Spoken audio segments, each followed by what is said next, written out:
BJP మీద మాట్లాడే దమ్ము లేదు కానీ ఇక్కడికి వచ్చి మాత్రం కేసీఆర్ గారి మీద నోటికొచ్చినట్టు ముఖ్యమంత్రి అనే మాట కూడా మర్చిపోయి నోటికొచ్చిన బూతులు తిడతా ఉన్నాడు. మీరు చూస్తా ఉన్నారు. కేసీఆర్ గారి వయసు అంటే గౌరవం లేదు, తెలంగాణ తెచ్చిన నాయకుడానికి గౌరవం లేదు, 10 ఏళ్లు ముఖ్యమంత్రి ప్రజల చేత ఎన్నుకోబడ్డ ముఖ్యమంత్రి అనే విలువ కూడా లేకుండా నోటికొచ్చినట్టు మాట్లాడుతూ ఉన్నాడు. మాట్లాడడం మాకు కూడా వస్తుంది, బూతులు మాకు కూడా వస్తాయి, తిట్టుడు మాకు కూడా వస్తుంది, అదేం పెద్ద ముచ్చట కాదు. కానీ ఇవాళ నువ్వు ముఖ్యమంత్రివి, ప్రజలకిచ్చిన మాట నిలబెట్టుకో, ప్రజలకిచ్చిన హామీలు నిలబెట్టుకో. ఈ తిట్ల పురాణం బంద్ చేయి. నువ్వు బంద్ చేయకపోతే 100 రోజుల తర్వాత మేం తిట్టే తిట్లు మళ్ళా నువ్వు తట్టుకొని కూడా తట్టుకోలేవనే మాట కూడా నేను వారికి విజ్ఞప్తి చేస్తా ఉన్నా. పెద్ద పెద్ద మాటలు.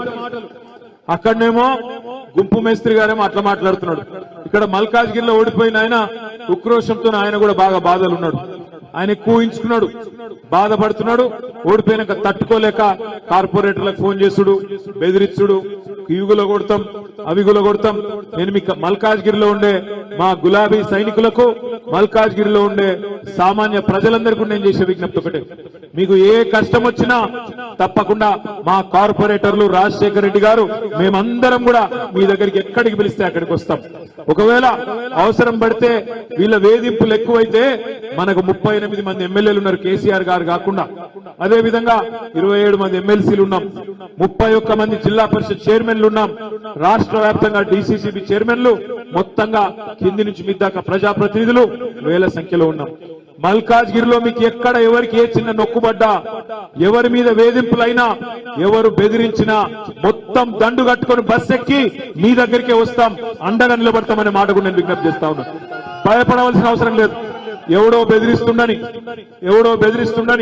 ఎవడో అధికారి ఎగురుతుండని వాళ్ళ ఇషారాల అనుగుణంగా డ్రామాలు చేస్తుండని భయపడకండి.